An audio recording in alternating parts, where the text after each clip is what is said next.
Grace Thompson was the kind of woman everyone admired. Pious, generous, the heart of Cedar Falls. But when the townsfolk discovered what she did behind closed doors with her special companion, their admiration turned to horror. The scandal ripped through the church, the grocery store, even the courthouse, because no one could believe their saintly Grace was capable of that. In the small town of Cedar Falls, nestled in the rolling hills of Kentucky, lived a woman named Grace Thompson. She was a widow who had lost her husband, David, to cancer 3 years earlier. At 32, Grace was still young and beautiful, with kind eyes and a gentle smile that made everyone in town feel welcome. Grace lived alone in a modest white house on Maple Street, the same house where she and David had dreamed of raising children. But children never came. And after David's death, the house felt enormous and empty. Despite her loneliness, Grace was known throughout Cedar Falls as a woman of deep faith. Every Sunday, she could be found in the front pew of Cedar Falls Baptist Church, her voice rising above all others during hymns. During the week, she volunteered at the local food bank, visited elderly residents at Sunset Manor, and always had a pot of soup ready for anyone going through hard times.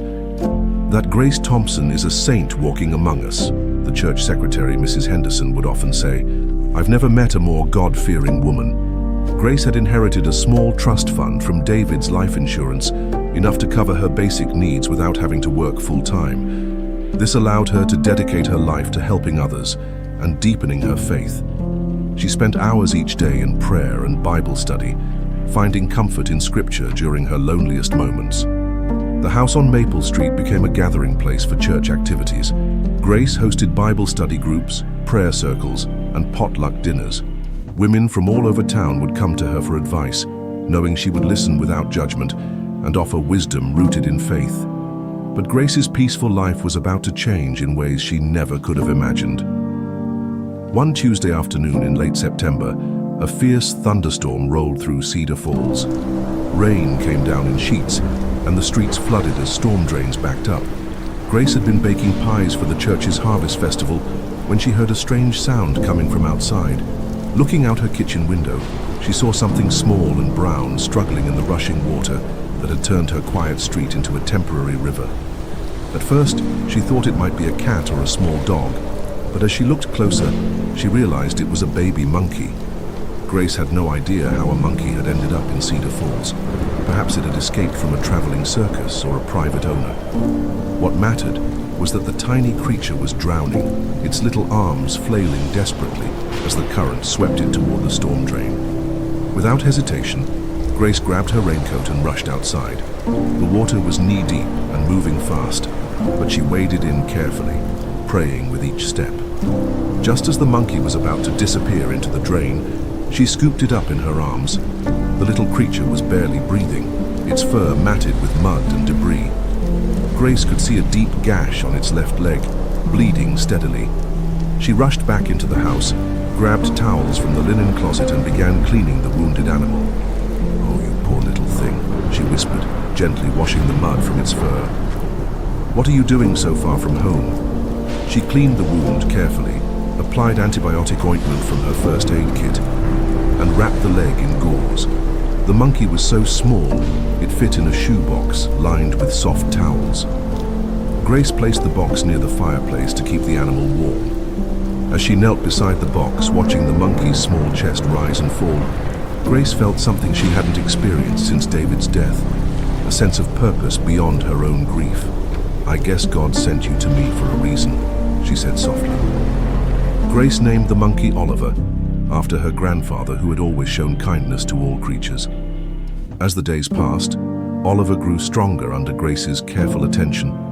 She fed him fruits and vegetables, changed his bandages daily, and gradually introduced him to life in her home. What amazed Grace most was Oliver's intelligence and gentle nature. He seemed to understand her moods, staying quietly in his corner when she was praying or reading scripture, but offering comfort when she felt sad. Sometimes she would find him sitting perfectly still, almost as if he too were listening when she read the Bible aloud. Oliver never destroyed anything in the house. He didn't make messes or cause trouble. Instead, he would help in small ways, bringing Grace her reading glasses when she couldn't find them, or sitting patiently while she worked in the garden.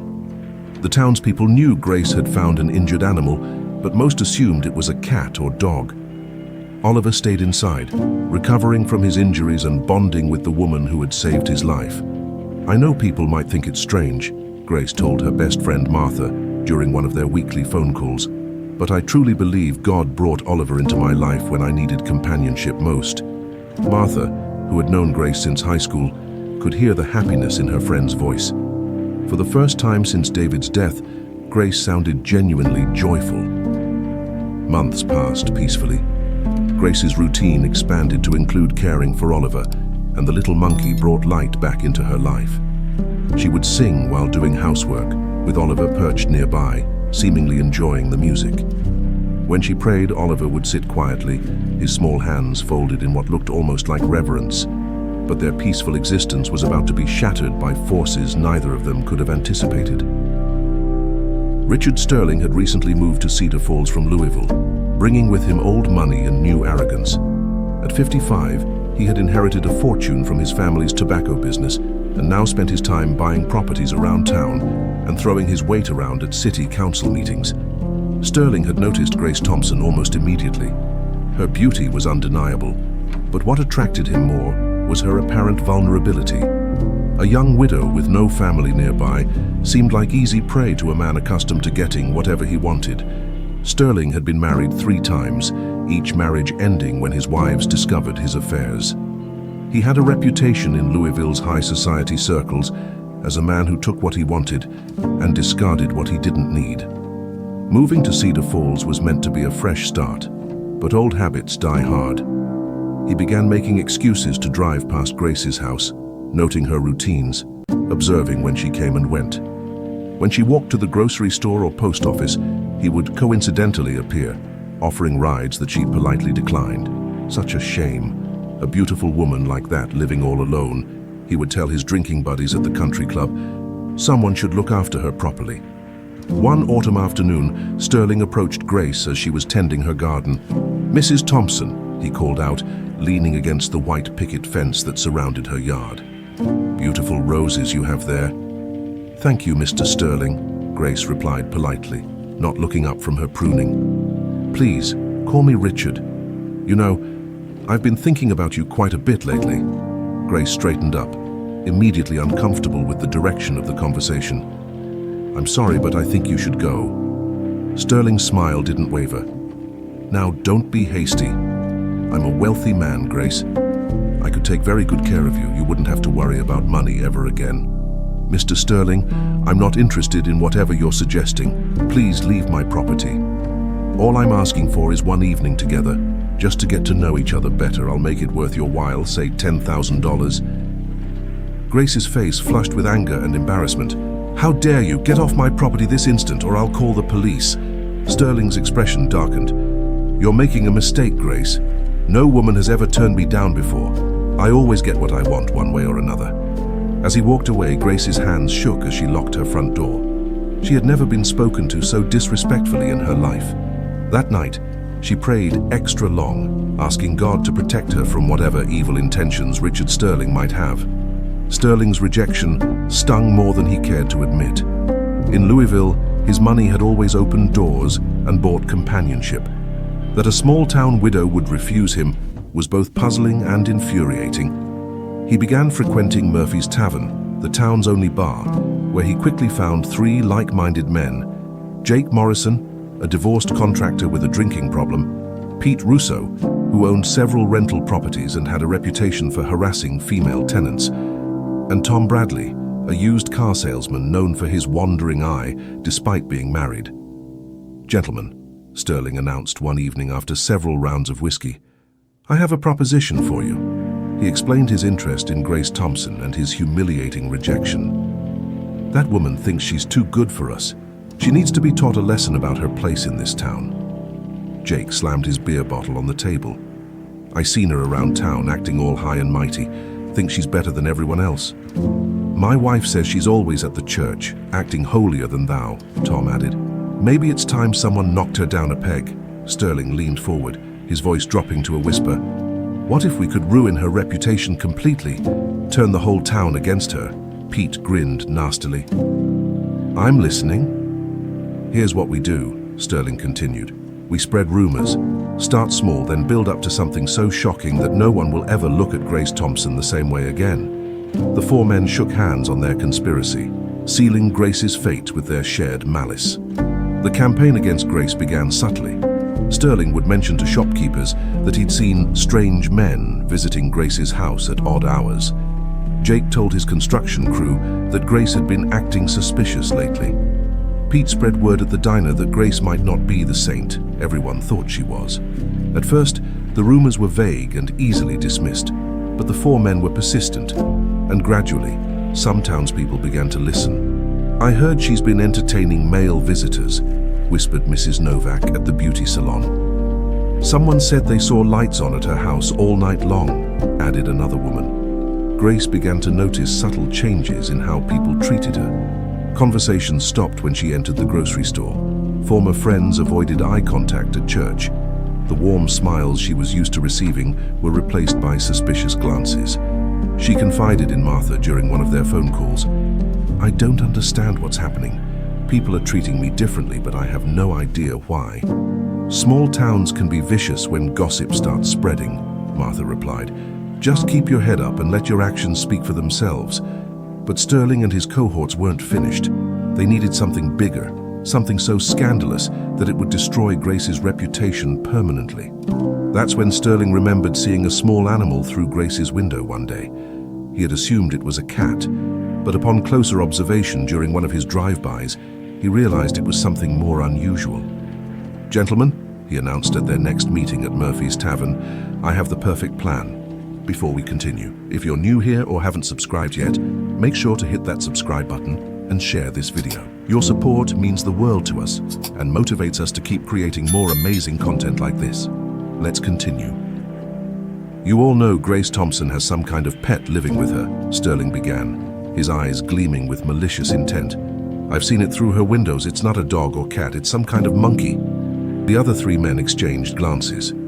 So what? Pete asked.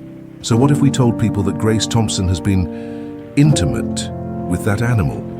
The suggestion was so vile that even these corrupt men were momentarily stunned into silence. Jake was the first to speak. That's sick, Richard. Even for us. It's also brilliant, Sterling replied coldly. Think about it. She lives alone. She has no family to defend her. She's already acting secretive about this animal. People will believe it, especially if all four of us swear we've witnessed it. Tom shook his head. Nobody would believe something that crazy. They will if we tell it right, Sterling insisted. We start by saying we've seen inappropriate behavior. Then we claim we witnessed actual acts. By the time we're done, Grace Thompson will be run out of town on a rail. The plan was too tempting for the other three to resist. They were all men who had been overlooked or rejected by decent women throughout their lives. The chance to destroy someone as pure and respected as Grace appealed to their deepest resentments. Within a week, the most disgusting rumors anyone in Cedar Falls had ever heard were spreading like wildfire. The rumors were so shocking that people almost didn't want to believe them. But with four respectable men all telling the same story, doubt began to creep in. Four witnesses can't all be lying, people whispered. I always wondered why she never remarried, others said. Now we know why. Grace first became aware of the rumors when she went to Thompson's grocery for her weekly shopping. The teenage cashier, who had always been friendly, couldn't make eye contact. Other customers moved away from her in the aisles. At the checkout, she overheard two women talking in hushed tones behind her. With that animal. It's disgusting. No wonder she keeps it hidden. Someone should call the authorities. Grace's face burned with confusion and embarrassment. She had no idea what they were talking about, but she could feel the hostility radiating from everyone around her. Walking home, she noticed people staring at her from their windows, pointing and whispering. Children who used to wave now ran inside when they saw her coming. That evening, someone threw a rock through her front window. Spray painted on her driveway the next morning were words so vile she couldn't bring herself to read them completely before washing them away with tears streaming down her face. What's happening to us, Oliver? She asked the little monkey, who seemed to sense her distress and stayed close by her side. What lies are they telling about us? Within days, Grace became a pariah in her own hometown. The church pastor, Reverend Matthews, paid her a visit on a rainy Thursday evening. "Grace," he said, standing uncomfortably in her doorway, "I think it would be best if you didn't attend services for a while." "What? Why?" Grace asked, shocked. "There are allegations about your behavior. Until this matter is resolved, your presence might be disruptive to worship." "What allegations? I don't understand what's happening." Reverend Matthews couldn't meet her eyes. "Perhaps you should examine your own heart and actions, Grace. Ask God for forgiveness if you've strayed from the righteous path." The door closed, leaving Grace more alone than she had ever been in her life. She stopped going to the grocery store after teenagers threw eggs at her car. She stopped walking through town after someone shouted obscenities at her from a passing truck. Her phone rang constantly, with anonymous callers hurling accusations and threats. The isolation was crushing, but what hurt most was not knowing exactly what she was being accused of. The rumors were whispered, never spoken directly to her face, so she could only piece together fragments of the horrible lies being spread. Finally, she understood. They were saying she had been intimate with Oliver, her innocent little monkey who had never hurt anyone. On a cold November night, with frost covering her windows and her heart heavy with despair, Grace knelt in her living room and prayed harder than she had ever prayed in her life. "Dear Lord," she whispered, tears streaming down her face, "I don't understand why this is happening to me. I've tried to live according to your word. I've helped others, loved my neighbors, and remained faithful even when my world fell apart." Oliver sat nearby, his small hands folded in his lap, as if he too were praying. "These people are spreading lies about me, Lord. Terrible, horrible lies that make me sick to think about. I saved Oliver because you put him in my path. I cared for him because you teach us to show kindness to all creatures, and now they're using that kindness to destroy me." Her voice broke with emotion. "I can't fight these lies on my own, Lord. I need your help. I need your justice. Please send someone who will see the truth and defend the innocent." She prayed until dawn, feeling a strange peace settle over her despite the storm raging outside. Meanwhile, word of the scandal had reached Judge William Carter, the county's most respected legal authority. Judge Carter was known throughout the region for his wisdom, integrity, and unwavering commitment to justice. He had heard whispers of the accusations against Grace Thompson, but something about the situation didn't sit right with him. 4 men, all friends, all telling identical stories, he mused to his wife over dinner. "In my experience, the truth rarely comes in such neat packages." Judge Carter sent his bailiff to deliver a message to both Grace Thompson and her accusers. They were all to appear in his courtroom the following Monday for a formal hearing. Sterling was confident. "This is perfect," he told his conspirators. "Carter's an old fool, but he's fair. When he hears testimony from 4 upstanding citizens, he'll have no choice but to rule against that woman." Grace, meanwhile, felt a mixture of terror and hope. Finally, she would have a chance to defend herself, but she had no idea how to prove her innocence against 4 men's coordinated lies. "All we can do is tell the truth, Oliver," she said to the little monkey. "God knows what really happened, even if no one else believes us." Monday morning arrived grey and cold. The courthouse was packed with curious townspeople who had come to witness what many expected to be Grace Thompson's final humiliation. Judge Carter entered the courtroom with his usual dignity, his presence commanding immediate respect and silence. "We are here today to examine serious allegations made against Mrs. Grace Thompson," he announced. "These are grave accusations that require careful consideration and absolute truth." Sterling and his 3 accomplices sat together, whispering confidently among themselves. Grace sat alone on the other side of the courtroom, Oliver hidden in a small carrier beside her chair. "I will hear testimony from the accusers first," Judge Carter declared. "But I warn you all, I have been judging truth from lies for 30 years. Choose your words carefully." Judge Carter called Sterling to the witness stand first. "Mr. Sterling, you claim to have witnessed improper behavior between Mrs. Thompson and her pet. Describe this animal to me." Sterling, overconfident, answered immediately. "It was a large black monkey, Your Honor, completely black like coal." "I see. You may step down." Next, he called Jake Morrison. "Mr. Morrison, describe the animal you claim to have seen." Jake, trying to sound authoritative, replied, "It was reddish-brown, Your Honor. Definitely a reddish-brown color." Judge Carter made a note and called Pete Russo. "The monkey was gray, Your Honor," Pete stated firmly. "A light gray color, almost silver." Finally, Tom Bradley took the stand. "Your Honor, the animal was clearly white, pure white like snow." Judge Carter leaned back in his chair, studying the four men carefully. The courtroom was dead silent, everyone hanging on every word. "Gentlemen, you have just given me four completely different descriptions of the same animal. Black, reddish-brown, gray, and white. How do you explain these contradictions?" Sterling jumped to his feet. "Your Honor, four lighting conditions can make colors appear different. The important thing is that we all witnessed the same inappropriate behavior."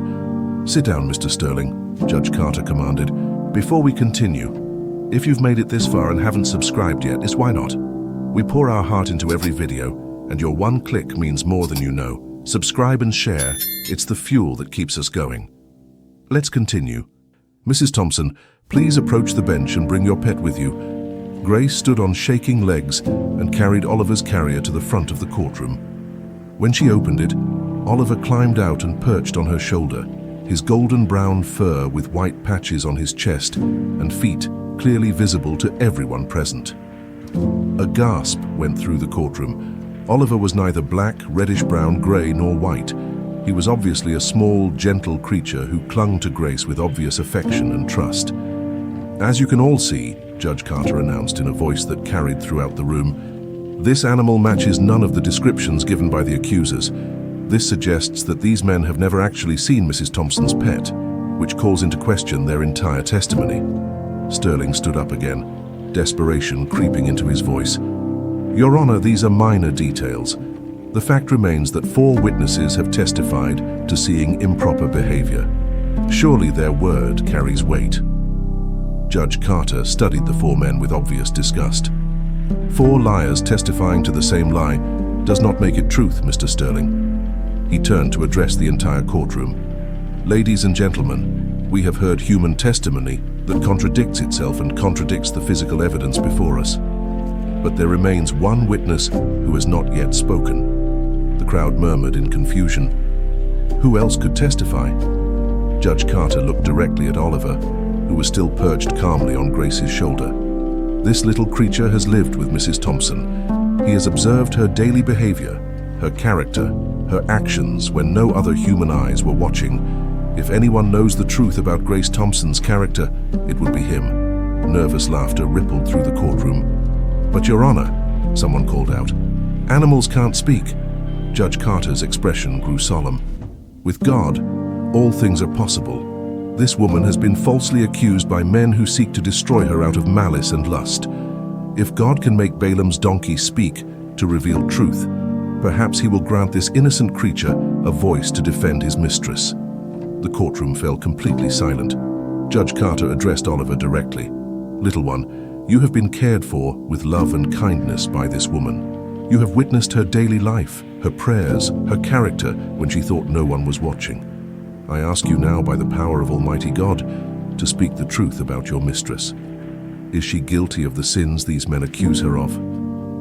For a long moment, nothing happened.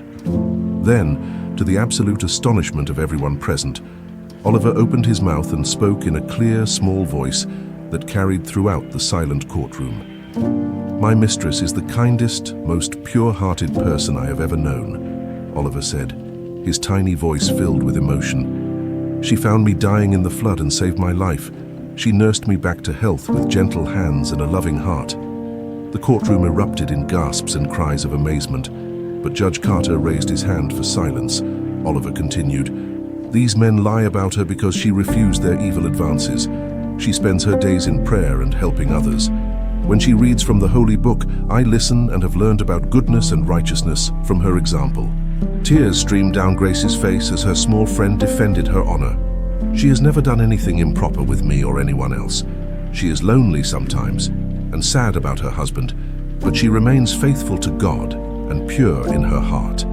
These wicked men wanted to hurt her because she would not sin with them, so they created this terrible lie." Oliver's voice grew stronger, filled with righteous indignation.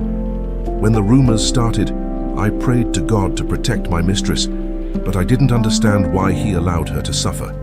Now I see that he was waiting for this moment when the truth could be revealed and justice could be done." The little monkey turned to face Sterling and his accomplices directly. "You should be ashamed of yourselves. You tried to destroy a good woman because she would not compromise her values for your money and lust. God sees everything, and he will judge you for your wickedness." When Oliver finished speaking, the courtroom remained silent for several long moments. Then Judge Carter stood, his face grave with righteous anger. "I have practiced law for 30 years, he announced, "and I have never witnessed such a clear manifestation of divine justice. God himself has spoken through this innocent creature to reveal the truth." He pointed at Sterling and his 3 accomplices. "You 4 men stand before this court exposed as liars, conspirators, and would-be destroyers of innocence. You attempted to ruin a good woman's reputation because she would not submit to your immoral desires." Sterling tried to interrupt. "Your Honor, this is impossible. Animals don't speak. This must be some kind of trick." "Silence!" Judge Carter thundered. "You have said enough lies for one lifetime. The evidence is clear, the testimony is complete, and justice will be served." He turned to address the packed courtroom. "Let this be a lesson to everyone present. Grace Thompson is an innocent woman who has been grievously wronged by these 4 men. She rescued an injured animal out of Christian compassion and has cared for it with love and kindness. In return, these malicious individuals attempted to destroy her reputation with the most vile accusations imaginable." The judge's voice rose with authority and anger. "I hereby find Richard Sterling, Jake Morrison, Pete Russo and Tom Bradley guilty of conspiracy, defamation and bearing false witness. They will be banned from this county permanently. Their properties will be sold, and the proceeds will be donated to local charities in Mrs. Thompson's name." He paused, looking directly at each of the 4 men. "Furthermore, they will spend the next 6 months in county jail, contemplating the evil they have done and the mercy they do not deserve." As the guilty men were led away in handcuffs, the townspeople of Cedar Falls sat in stunned silence, processing what they had witnessed.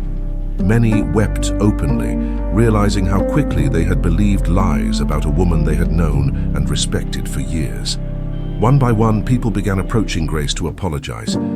Mrs. Henderson, the church secretary, was among the first. "Grace, I am so ashamed," she sobbed. "We should have known better. We should have trusted your character instead of listening to gossip." Reverend Matthews approached with tears in his eyes. "Please forgive me, Grace. I failed you as a pastor and as a Christian. You are welcome back in our church, not just welcome, but honored." Grace, still holding Oliver, accepted each apology with the same grace and forgiveness she had always shown. "I harbor no anger toward any of you," she said. "We all make mistakes when fear and confusion cloud our judgment." In the days that followed, the story of the speaking monkey spread throughout Kentucky and beyond. News reporters came to Cedar Falls, but Grace politely declined most interviews, preferring to let her actions speak for themselves. The town rallied around her in ways that went far beyond simple apologies. Her house was repaired and repainted by volunteers. Her garden was restored. Meals appeared on her doorstep daily until she begged people to stop bringing so much food. Most importantly, the experience deepened her faith and strengthened her resolve to help others who faced false accusations or social rejection. 6 months after the trial, Grace established the Truth and Justice Foundation, a non-profit organization dedicated to helping people who had been wrongly accused or socially ostracized. Oliver, who had returned to his normal monkey behavior after that miraculous day in court, became the unofficial mascot of the organization. Grace's story inspired people across the country. She began speaking at churches and conferences, always accompanied by Oliver, sharing their message of faith, truth, and divine justice. God can use anyone or anything to reveal his truth, she would tell audiences. Even a small monkey who simply wanted to protect someone who had shown him kindness. The foundation helped dozens of people over the years. Women accused of adultery, men falsely charged with crimes, families ostracized by communities over misunderstandings or prejudice. Grace's experience had taught her that the innocent often suffer while the guilty prosper, but that truth and justice ultimately prevail when people have faith and courage. If you're new here or haven't subscribed yet, make sure to hit that subscribe button and share this video. And just like this story, I have another exciting story for you. Just click on the video on your screen. I'll be waiting for you.